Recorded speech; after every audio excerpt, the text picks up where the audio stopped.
Sejak lahir anak kami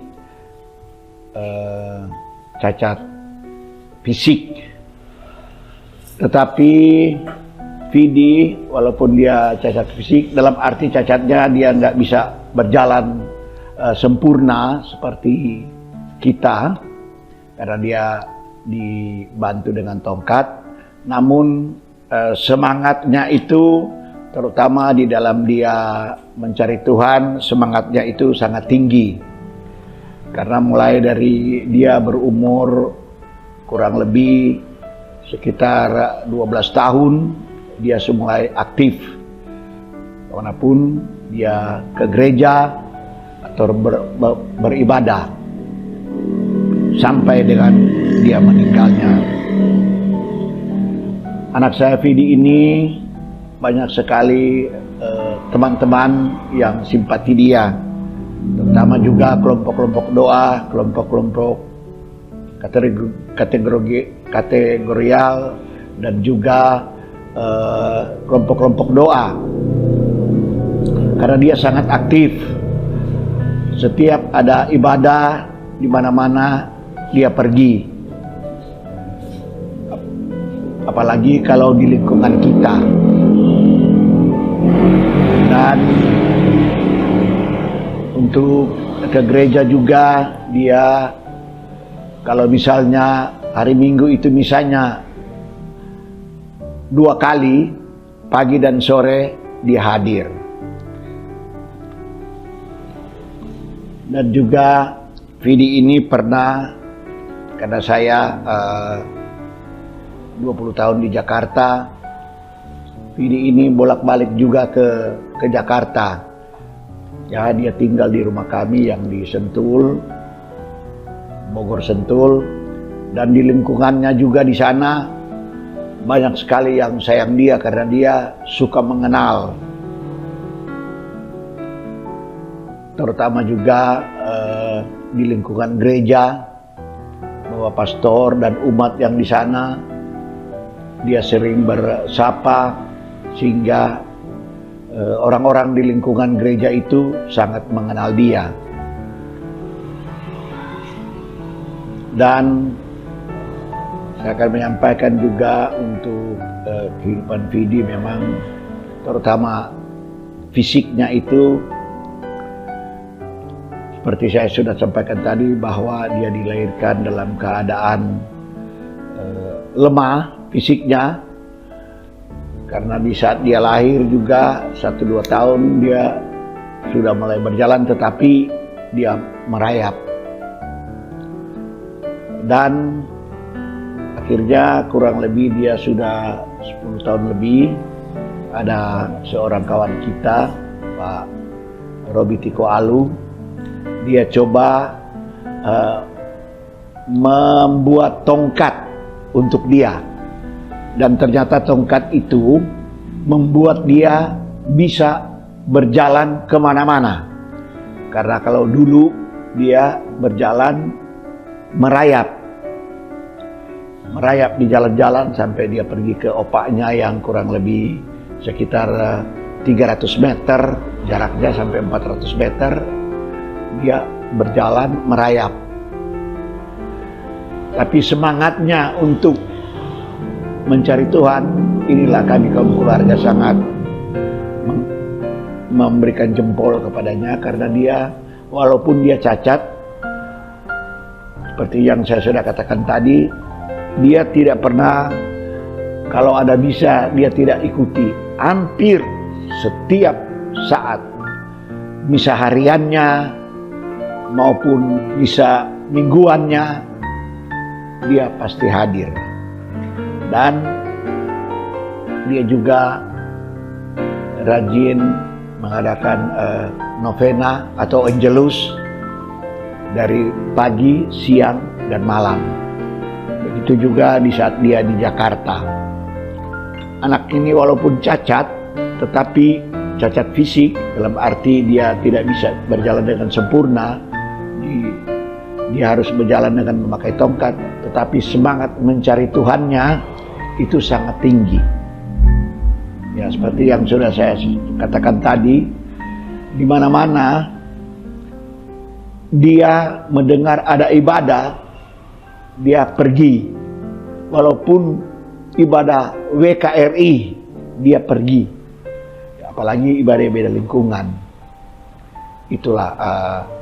Jadi saya selaku orang tua sangat bangga bahwa dia memberikan contoh walaupun dia cacat fisik. Tetapi Vidi tetap semangat untuk mencari Tuhan. Lebih daripada itu, dia sering mengadakan berdoa novena Bunda Maria. Dia selalu memakai rosario karena dia sering berdoa kepada Bunda Maria. Dan itu rutin dilaksanakan setiap hari. Jam 6, jam 12, dan jam 18 sore. Dimanapun tempatnya berada, dia tetap mengadakan doa. Ini yang saya selaku orang tua sangat bangga melihat anak saya karena dia dekat dengan Tuhan. Terus kami juga mau menyampaikan riwayat sakitnya. Dia sejak sekitar 8 bulan lalu, anak kami sudah sering dirawat di rumah sakit. Dia sudah sampai 3 kali dioperasi. Namun pada bulan November mau operasi yang keempat, dokter sudah menyatakan bahwa Vidi sudah sangat, ya katakanlah, untuk operasi untuk keempat kali sudah tidak bisa. Maksudnya untuk resikonya sudah sangat tinggi. Sehingga saat itu juga dia mendengar saat saya berkonsultasi dengan dokter, dia sendiri yang meminta untuk pulang ke rumah. Karena dia katakan sama dokter bahwa biar saja dia pulang ke rumah, dan apa yang akan terjadi dalam hidupnya dia sudah siap menerima. Sampai dokter yang saat itu mengoperasinya sampai meneteskan air mata, bahwa dia bilang, Vidi ini sangat hebat. Dia sudah tahu bahwa nasibnya untuk operasi itu kemungkinan hidup memang sudah sangat tidak mungkin. Tapi akhirnya beliau minta pulang. Vidi sendiri yang minta pulang. Dia minta izin sama dokter. Dok, saya pulang saja dan biar saja kita di rumah. Dan kita sudah siap untuk menerima apa yang akan terjadi. Nah, waktu itu juga saya menyampaikan kepada dokter, biar saja dok, kita akan pulang. Karena Vidi memang sebagaimana dia sudah katakan, bahwa dia sudah siap. Sampai dokter yang merawatnya, yang mengoperasinya, dia menangis. Dia bilang, bukan main Vidi, dia sudah siap. Dia bilang, dia karena dia sering berdoa.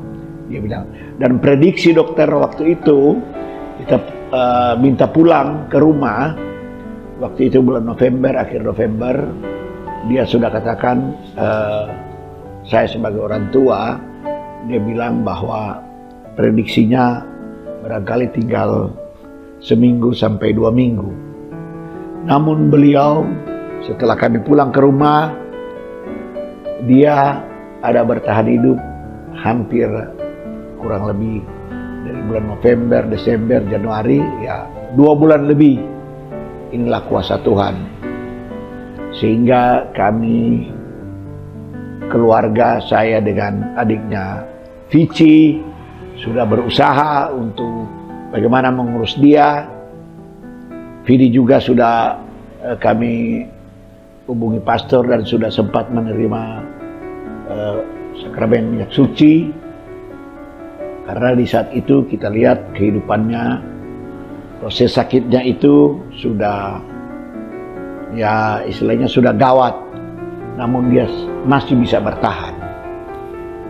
Dan pada hari Sabtu malam, saya masih memberikan menyuapin dia makan, dan dia sudah mengatakan bahwa dia sendiri yang mengatakan bahwa, "Papa, saya sudah mau mati." Dia sendiri.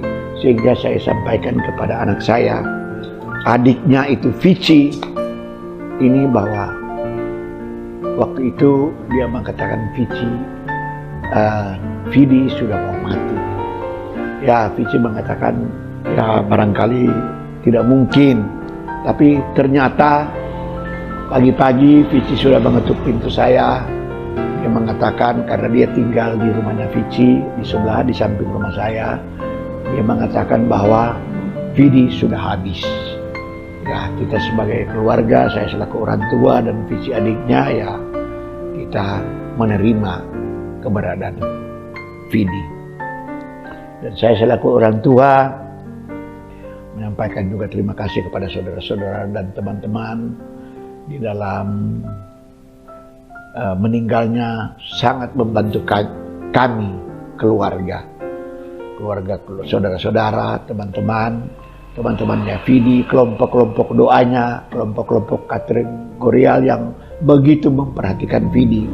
Karena di saat dia sakit, mereka sering datang berdoa, juga terutama juga untuk di lingkungan kita, wilayah rohani Santa Cecilia yang di bawah pimpinan Ibu Dorce Nunutu.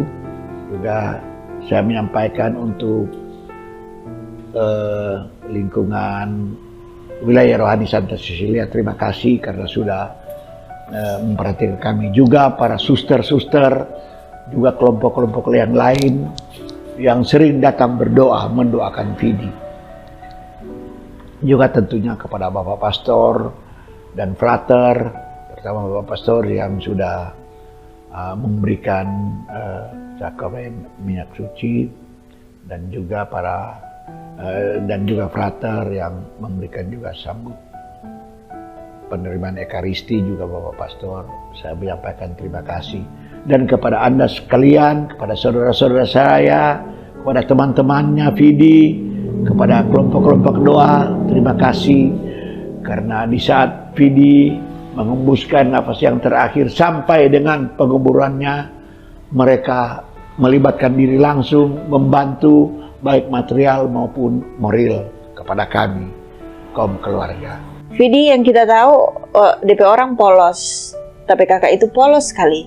Selama Vidi dengan kita, yang kita tahu dia tidak pernah menyusahkan. Dia tidak pernah menyusahkan Pak kita. Contohnya sederhana, kayak kalau kita mau masak, apa yang kita sedia itu pasti dia makan. Tidak pernah mengeluh. Jadi ya DP aktivitas kebanyakan ya di gereja, di luar, ikut ibadah, ikut misa, berdoa. Dia tidak pernah mengeluh. Meskipun dia sakit, kita solia dan dia sakit, tapi dia tidak pernah mengeluh. Dan dia orangnya mandiri sekali. Dia tidak pernah menyusahkan Pak kita. Ada cerita menarik sebelum dia 3 hari sebelum dia meninggal, dia bilang, makasih nih dek. Dengan sangat jelas kita hidup dengan dia bertahun-tahun lamanya cuma kita dengan dia di rumah, kita sama-sama dengan dia, apalagi kita secara intens dengan dia itu semenjak mama meninggal tahun 2014. Memang kita intens sekali dengan dia. Itu malam sore sebelum dia nak bisa bicara, kalimat itu yang sempat dia bilang kita mau akui, tapi kakak ini hebat sekali. Dia rajin sekali ke gereja, dia mengikuti misa setiap hari, dia berdoa Angelus tidak pernah putus. Kita selaku DP adik bangga dan bersyukur kita pernah hidup dan kita pernah punya kakak yang seperti itu. Meskipun dalam kondisi dia seperti itu, tapi kita bangga, sangat bangga kita pernah punya kakak seperti itu.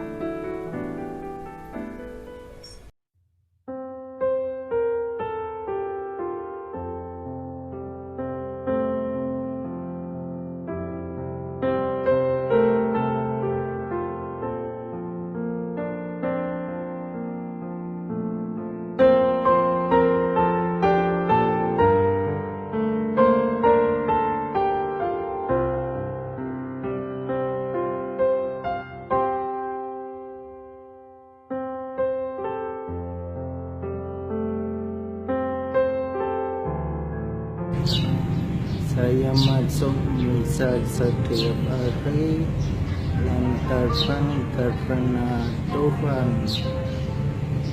Saya menginginkan Tuhan dan berdoa kepada Dia. Saya juga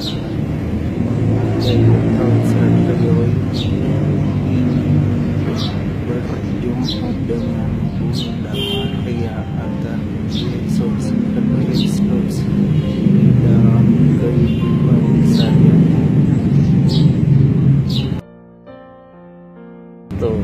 Hai teman-teman, ajai bangku kosong di saat itu seperti